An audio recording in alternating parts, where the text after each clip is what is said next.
Good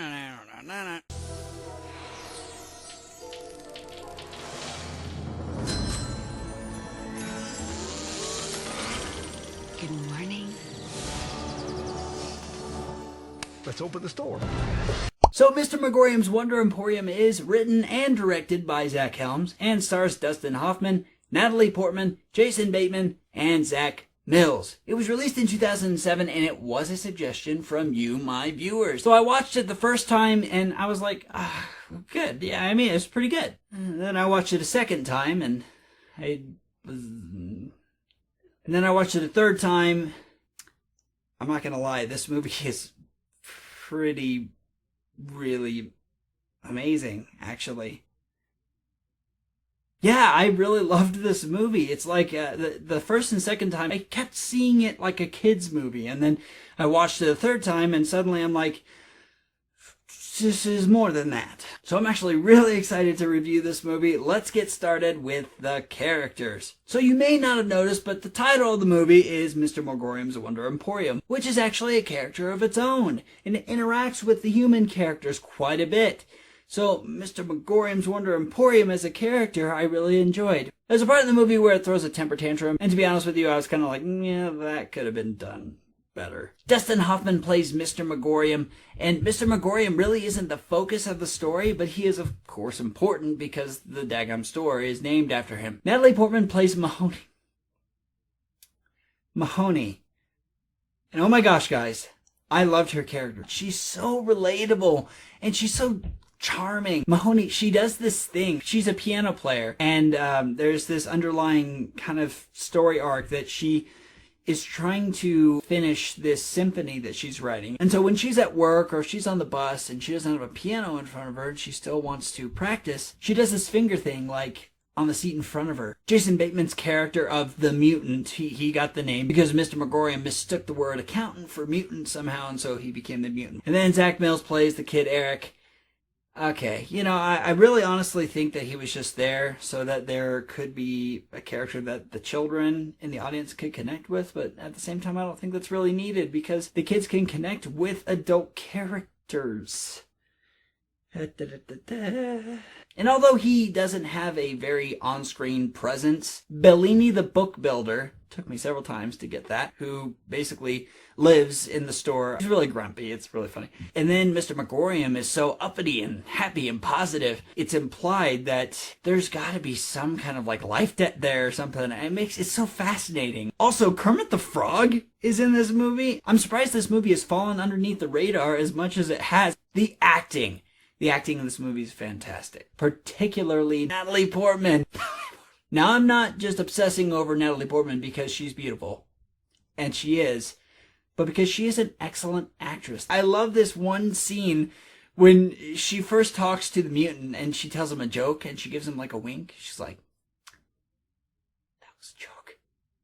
I can't do it. I can't do it because I don't have the charm and beauty of Natalie Portman. Dustin Hoffman obviously was great in the movie. The only thing that really bothers me is his lisp. I don't know if that was an actor's choice or a character choice by Zach Helms, but it really got on my nerves sometimes. It was a little bit distracting. Was it distracting enough that it deterred away from my love for the character of Mr. Magorium? No, it's just a nitpick. Also, Mr. Magorium has a pet zebra. Stupid zebra.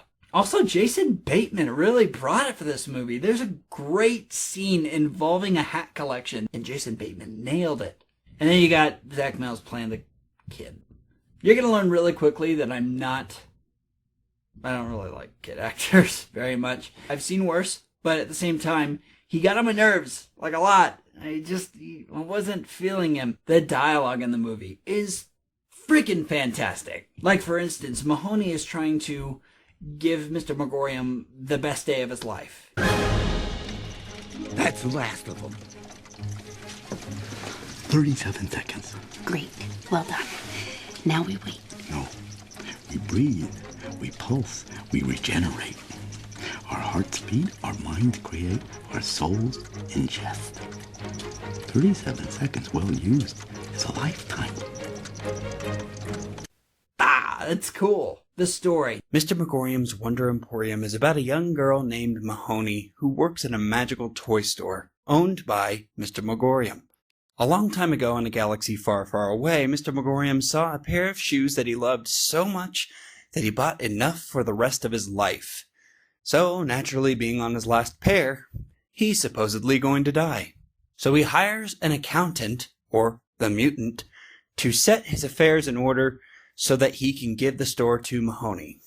Mahoney wants to follow her dreams of writing symphonies and playing the piano, and she also has a very endearing friendship with Mr. Magorium, so she tries to keep him around. The story is extremely engaging for both kids and adults, and is timeless. This film also has a magnificent use of colors and how to communicate a certain tone in a certain scene. Like, for instance, we're in kind of a sad time. We just have found out that Mr. Magorium is planning on dying. The hospital is all yellow, which is funny because it's supposed to be a sad scene, but they actually make it very comical, and it's almost like dying is on the back burner. It's there, like everyone knows it, and it's cooking, but we're going to focus on the positive things. Predictability. Is the movie unpredictable?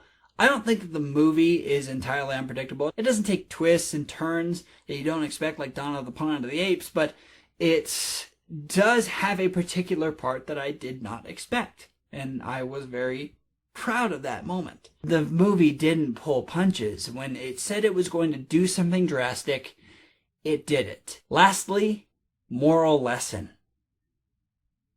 Wow, this movie has a lot of those. I feel like I just need to pick one, so I'm just going to pick one. Something that I really enjoyed and that I really respected is that the movie addresses the fact that Mahoney's working in a retail environment. Now, how many people here have worked in retail? How many people hated it? So a guy from like her old high school walks in and he looks up and's like, Mahoney, is that you? Oh my gosh, I can't believe you're still here. I thought you would be out like playing piano or, you know, building a career or living a life. You're still here? And you can tell the Mahoney is actually embarrassed. Like, she's content with where she is, but she's not happy. It is a direct slander at retail. It knifed it, and I loved it. Guys, Mr. Magorium's Wonder Emporium freaking surprised the crap out of me. I absolutely loved this movie. It is one of my absolute favorites, and I am proudly going to put it at number 31 on my favorite movies list. So Mr. Magorium's Wonder Emporium, absolutely go check it out and tell me where it falls on your list. Please share below because I absolutely care to know. And if you want to subscribe, just click your favorite of those 4 magical family movies and you'll be good to go. Otherwise, just hit that daggum subscribe button and I will see you next time on MovieSlayer.